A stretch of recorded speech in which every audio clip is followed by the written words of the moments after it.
بسم اللہ الرحمن الرحیم۔ السلام علیکم نائنتھ کلاس۔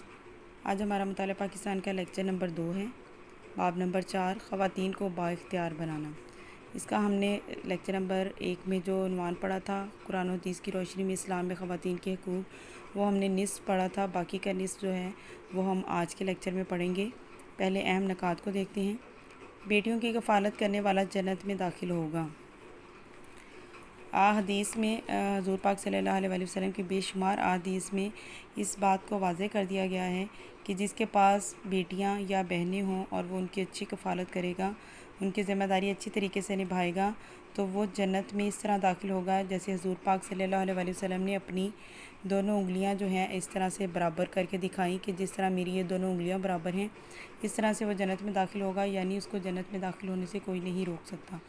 جو بیٹیوں اور بہنوں کی جو ہے وہ اچھی کفالت کرتا ہے، ان کو اچھی تعلیم و تربیت دلاتا ہے، اچھی پرورش کرے گا اور اس کے بعد ان کی شادی کی ذمہ داری جو ہے وہ بھی پوری کرے گا، تو وہ بہشت میں یعنی جنت میں داخل ہوگا۔ عورتوں کے معاملے میں اللہ سے ڈرو۔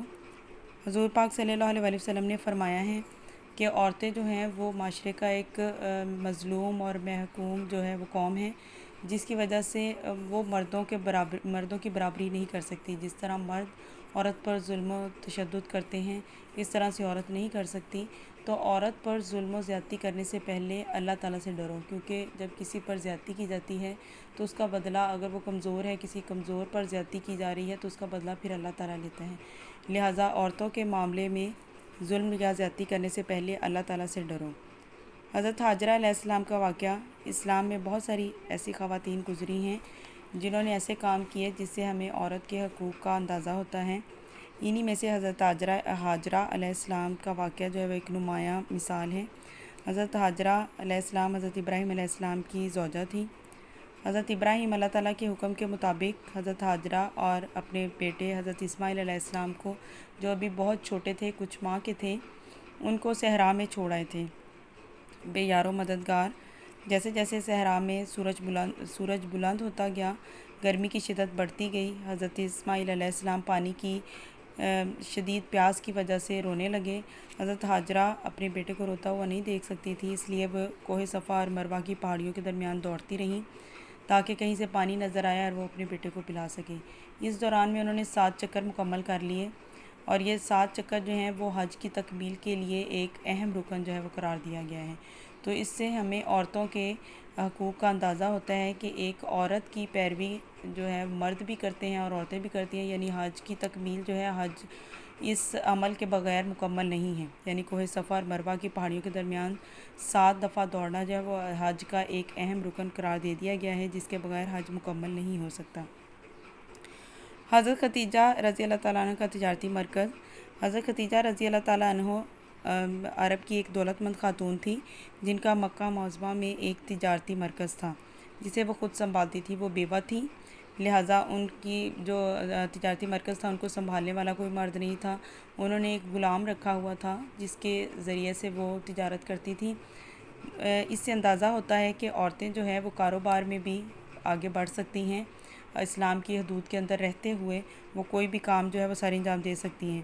حضرت ختیجہ رضی اللہ تعالیٰ عنہ اپنا تجارتی مرکز اتنے اچھے طریقے سے سنبھال رہی تھی کہ جب قریش کا تجارتی قافلہ دور دراز کی منڈیوں میں جاتا تھا سامان تجارت لے کر، تو حضرت ختیجہ رضی اللہ تعالیٰ عنہ کا قافلہ بھی ان قافلوں کے برابر ہوتا تھا، یعنی حضرت ختیجہ رضی اللہ تعالیٰ عنہ بہت اچھے طریقے سے اپنا کاروبار جو ہے وہ سنبھال رہی تھی۔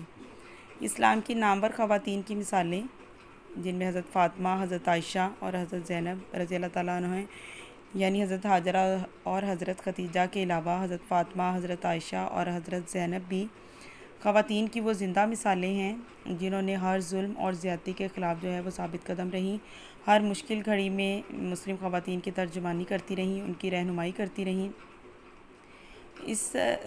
ان چیزوں کو دیکھتے ہوئے ہم اس نتیجے پر پہنچتے ہیں کہ دنیا اور آخرت دونوں میں انسان جو ہے وہ برابر ہے، مرد اور عورت کی کوئی تفریق نہیں ہے۔ یعنی اسلام میں خواتین نے جو نامور خواتین گزری ہیں، انہوں نے اس بات کا، ان کی مثالوں سے اس بات کا اندازہ ہوتا ہے کہ اسلام میں مرد اور عورت جو ہیں وہ برابر ہیں، اور آخرت میں جزا اور سزا جو ہے وہ ان کو ان کے اعمال کے برابر ملے گی۔ یعنی مرد جو ہیں انہوں نے جو غلط کام کیے ہیں یا جو انہوں نے نیکیاں کی ہیں اس کے مطابق ان کو جزا اور سزا ملے گی، اور اگر عورتوں نے ایسا کیا ہے تو عورتوں کو ان کے اعمال کے مطابق ان کو جزا یا سزا دی جائے گی۔ اب ہم ریڈنگ کرتے ہیں۔ کل کے لیکچر نمبر 1 میں ہم نے یہاں تک ریڈنگ کی تھی۔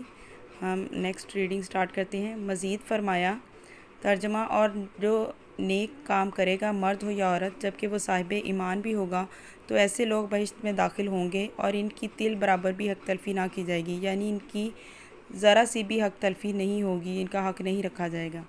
قرآن پاک کے علاوہ کئی حدیث رسول صلی اللہ علیہ وآلہ وسلم میں بھی عورتوں کے حقوق و فرائض اور ان کی معاشرے میں اہمیت کا ذکر موجود ہے۔ خود دو جہاں کے محبوب حضرت محمد صلی اللہ علیہ وآلہ وسلم نے فرمایا، جس نے 2 لڑکیوں کی کفالت کی اور میں اور وہ جنت میں اس طرح داخل ہوں گے جس طرح میری یہ 2 انگلیاں آپس میں قریب ہیں۔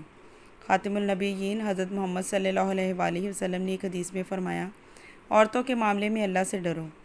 دوسری جگہ فرمایا، تم میں سے کسی کے پاس 3 لڑکیاں یا 3 بہنیں ہوں اور وہ ان کے ساتھ اچھا سلوک کرے تو جنت میں ضرور داخل ہوگا۔ حضور اکرم صلی اللہ علیہ وآلہ وسلم نے مزید فرمایا، دین آسان ہے، لوگوں کے لیے آسانی پیدا کرو، لوگوں کو مشکلات میں مت ڈالو۔ اسلام ایک ایسا دین ہے جس نے عورت کو نہ صرف باوقار بنایا بلکہ اسے چادر اور 4 دیواری کی صورت میں تحفظ بھی عطا کیا۔ حضرت حاجرہ علیہ السلام کا واقعہ ایک نمایاں مثال ہے جو اللہ تعالیٰ کے سامنے عورتوں کے رتبے کو اجاگر کرتی ہیں۔ اللہ تعالیٰ سے مدد مانگنے کی خاطر وہ کوہ صفا اور مروہ کے درمیان دوڑی تاکہ وہ حضرت اسماعیل علیہ السلام کو خوراک اور پانی مہیا کریں۔ یہ عمل اللہ تعالیٰ کو اتنا پسند آیا کہ صفا اور مروہ کے درمیان بھاگنا حج کا ایک عظیم رکن بنا دیا گیا۔ تمام مردوں اور عورتوں پر لازم ہو گیا کہ وہ حج کی تکمیل کے لیے ان کی پیروی کریں۔ اس واقعہ سے اسلام میں عورتوں کی حیثیت اور اہمیت ظاہر ہوتی ہے۔